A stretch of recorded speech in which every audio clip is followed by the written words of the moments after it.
जुड़ चुके हैं आप आर्थिक धारा के साथ। मैं हूं श्वेता पांडे। आज का वीडियो करेंगे शुरू, लेकिन पहले सब्सक्राइब कर ले चैनल, फिर बढ़ते हैं ना। देखियो, खुद को क्रांतिकारी कहने वाली भाकपा क्या चल पड़ी है चुनावी पार्टी की राह पर? क्या उसके लिए एक या दो विधानसभा सीट ज्यादा जरूरी हो गए हैं वैचारिक प्रतिबद्धता से? क्या वो भी ग्रसित हो चुकी है चुनावबाज नेताओं से? क्या सत्ता लोलुप्त नेता बार्गेनिंग करने लगे हैं शीर्ष नेताओं से? आखिर ये सवाल क्यों उठ रहा है झारखंड विधानसभा चुनाव में धनबाद क्षेत्र को लेकर? पार्टी की हठधर्मिता बनी है कारण। आज चर्चा होगी इसी मुद्दे पर। बने रहिएगा पूरे वीडियो में हमारे साथ, क्योंकि केंद्र में होंगे विशुद्ध राजनीतिक मुद्दे, क्योंकि इस पार्टी ने जन्म लिया है बंगाल की मिट्टी से। क्रांतिकारियों की शहादत की समृद्ध विरासत है इसके पास। बंगाल की एक युवा पीढ़ी ने न्योछावर किया है खुद को इसके नेतृत्व में चलने वाले मुक्ति आंदोलन के दौर में, जहां शहीदों के शवों को नहीं मिलते थे नाम, सरकारी फाइलों में उनकी पहचान होती थी नंबर। चर्चित साहित्यकार महाश्वेता देवी का उपन्यास 184वीं की मां। भाकपा माले लिबरेशन का चुनावी सफर है काफी पुराना। काफी उतार चढ़ाव रहे हैं इस सफर में।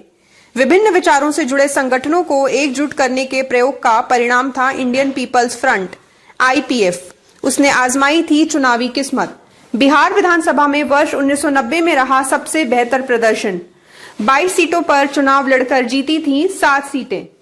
इनमें शामिल थे मसौड़ी, जगदीशपुर, पीरो, विक्रमगंज, बाराचट्टी, बगोदर, हिलसा। CPI ने लड़ा 109 सीट, जीत मिली 23 पर। CPM ने लड़ा 31 क्षेत्रों में चुने गए पार्टी के 6 विधायक, लेकिन IPF के इस प्रदर्शन को लगा करारा झटका। 3 विधायकों ने पार्टी का छोड़ा दामन, हाथ थाम लिया लालू प्रसाद यादव का। इसके बाद सफर शुरू हुआ भाकपा माले लिबरेशन के नाम। विधायकों की संख्या 7 से नीचे ही रही, बढ़ती घटती। वर्ष 2020 में महागठबंधन में शामिल हुई वामपंथी शक्तियां। कुल 16 सीटों पर चुने गए वामपंथी विधायक 12 थे माले लिबरेशन के, 2 भाकपा के। माकपा के संसदीय चुनाव का हुआ वर्ष 2024 में। बिहार में पार्टी शामिल थी इंडिया में। आरा, काराकाट में मिली थी जीत। आरा में 1989 में रामेश्वर प्रसाद चुने गए थे पार्टी के सांसद, लेकिन पश्चिम बंगाल में नहीं उभरा इंडिया। कांग्रेस, वामपंथी पार्टियों ने बनाई भाजपा तृणमूल से समान दूरी। वाम मोर्चा ने दोनों को बताया था एक ही सिक्के के 2 पहलू, लेकिन माले लिबरेशन ने लिया था इनसे अलग स्टैंड।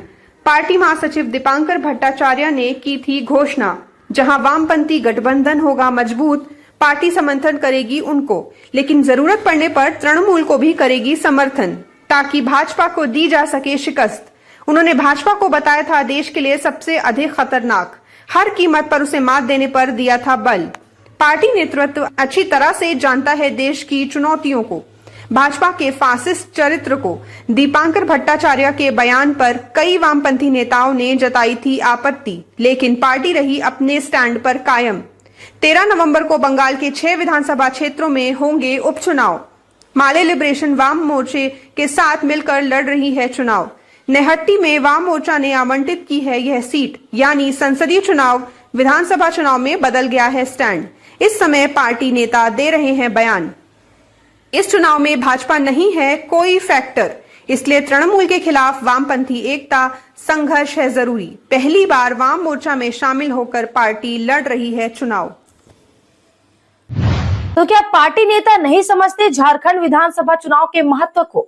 झारखंड और छत्तीसगढ़ जैसे राज्यों के महत्व को वे नहीं जानते? क्या उन्हें नहीं पता है कि भाजपा शासन कैसे खुली छूट देता है विदेशी और देसी कंपनियों को लूट के लिए? क्या उन्हें नहीं पता है कि MNC कॉरपोरेट कंपनियां कैसे कब्जा कर लेती है जल, जंगल और जमीन पर? क्या उन्हें जानकारी नहीं कि बस्तर में आंदोलनरत जनता पर सैनिक विमान से बरसाए जा रहे हैं बम? लोकतांत्रिक अधिकारों पर कैसे हो रहा है कुठाराघात? जुल्म और प्रताड़ना का मॉडल नहीं है झारखंड और छत्तीसगढ़, सब जानता है शीर्ष नेतृत्व। तो झारखंड में चुनावी पार्टियों के तर्ज पर चेहरा क्यों? झारखंड विधानसभा चुनाव भाजपा के लिए है काफी महत्वपूर्ण, क्योंकि यहीं से होती है साम्राज्यवादी लूट। आदिवासियों का प्रतिरोध गूंजता है जंगलों में, तो औद्योगिक इलाकों में श्रमिक आंदोलन का है इनकलाब। इनसे ही सबसे अधिक खतरा है MNC और कॉरपोरेट कंपनीज को। इनको ही मौन कराने का लक्ष्य है भाजपा सरकार का। हर हालत में भाजपा जीतना चाहती है यह राज्य। आदिवासियों मुसलमानों की एकता तोड़ने की है चुनावी रणनीति। कमान सौंपी गई है असम के मुख्यमंत्री हिमंत बिस्व शर्मा को। आदिवासी नेताओं की खड़ी की गई है लंबी कतार। बाबूलाल मरांडी, अर्जुन मुंडा, चंपई सोरेन, मधु कोड़ा, सीता सोरेन, हिंदू मुसलमान का चल रहा है कार्ड। भाजपा को रोकने की जिम्मेदारी है इंडिया की। झामुमो के हाथ में है कमान। आदिवासियों मुसलमानों की एकता बनाए रखने की है चुनौती। साथ में भाकपा वाले लिबरेशन की है सबसे बड़ी जिम्मेदारी। झामुमो में है चुनावी पार्टी। सत्ता की लालच से बनता बिगड़ता है उसके नेताओं का राजनीतिक समीकरण। चंपई, अर्जुन, सीता हैं इसके परिणाम। उसे झेलना पड़ता है कई चुनावी दबावों को, लेकिन माले लिबरेशन है विचारों से लैस, जिसका अंतिम लक्ष्य नहीं है चुनाव से सत्ता। चुनाव है आंदोलन के कई रूपों में से एक दो सीटें नहीं रखती हैं कोई मायने। पार्टी चलती है दशकों तक, चुनाव आते जाते समय के साथ। धनवार क्षेत्र को लेकर माले लिबरेशन इंडिया से अलग होने को है तैयार। समझ आता है इस सीट पर पार्टी का स्वाभाविक अधिकार, लेकिन मुस्लिम वोट बैंक के तहत मजबूर है झामुमो। गांडेय से चुनाव लड़ रही है कल्पना सोरेन। 96.58% है ग्रामीण मतदाता।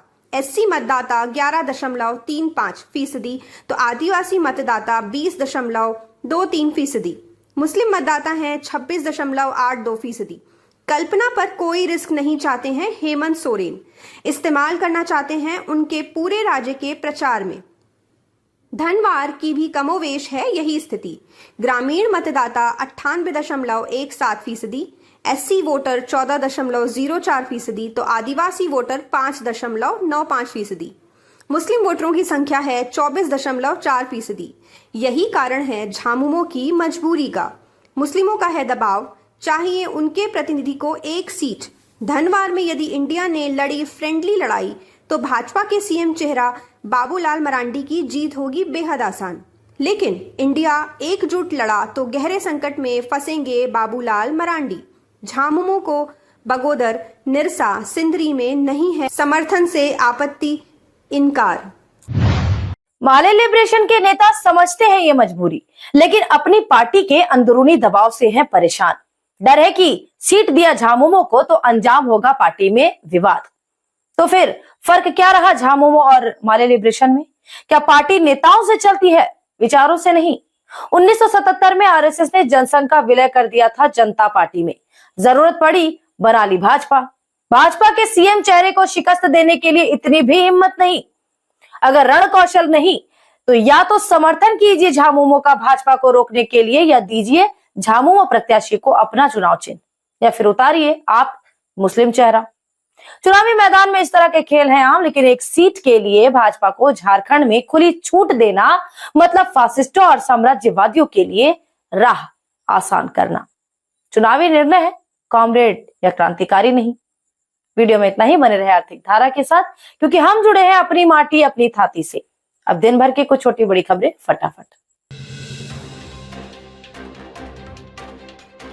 आखिरकार तृणमूल ने कर दिया भोजपुरी पावर स्टार पवन सिंह के साथ खेला।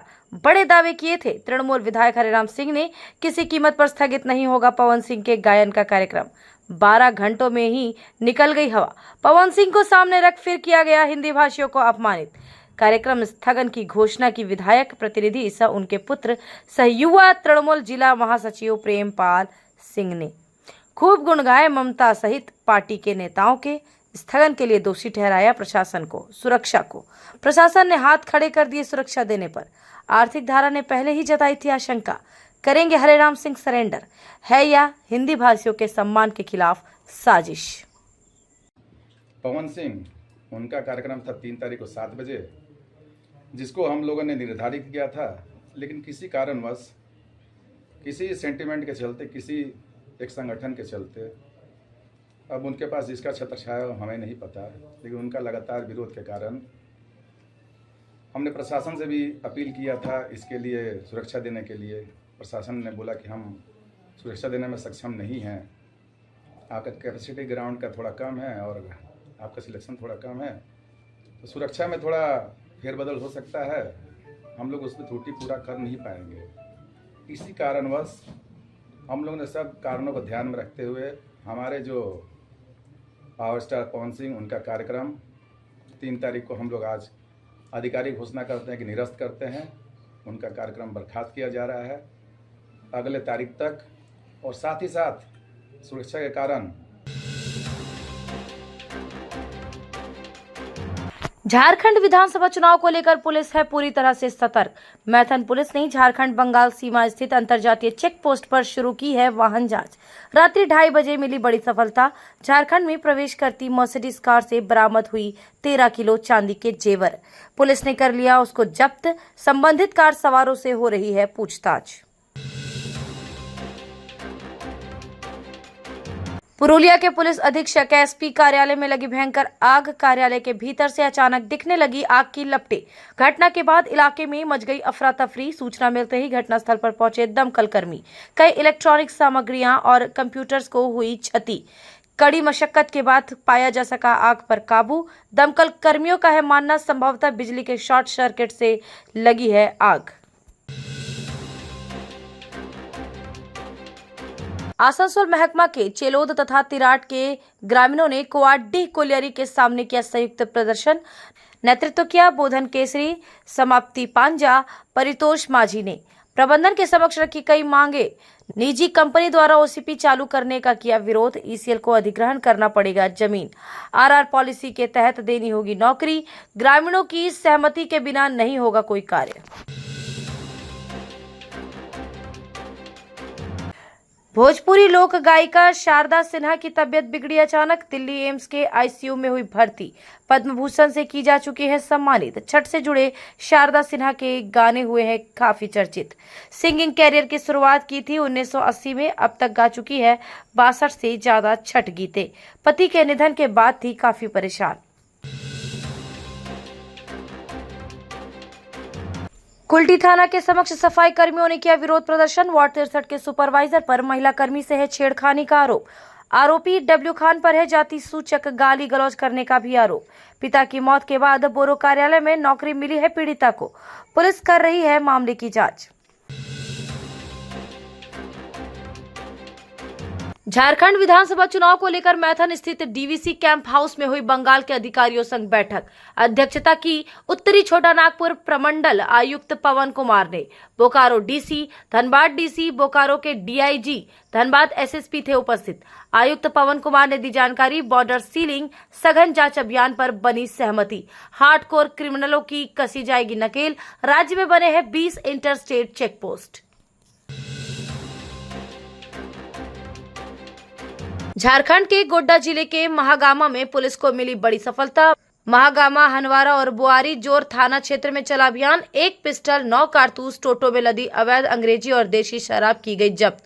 गोड्डा जिला पुलिस है एक्टिव मोड पर। लगातार हो रही है छापेमारी। और बंगाल से सटे झारखंड के मैथन चिरकुंडा बॉर्डर पर धनबाद डीसी एसएसपी ने किया निरीक्षण। झारखंड में प्रवेश करने वाली गाड़ियों की हो रही सघन जांच। मौके पर मौजूद अधिकारियों से की गई पूछताछ। डीसी माधवी मिश्रा ने दी जानकारी। विधानसभा चुनाव का शांतिपूर्ण समापन। जांच के दौरान मौजूद मिले दंडाधिकारी।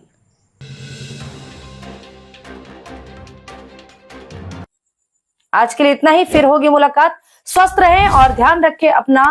सब्सक्राइब करें आर्थिक धारा, बेल आइकॉन प्रेस कर लें।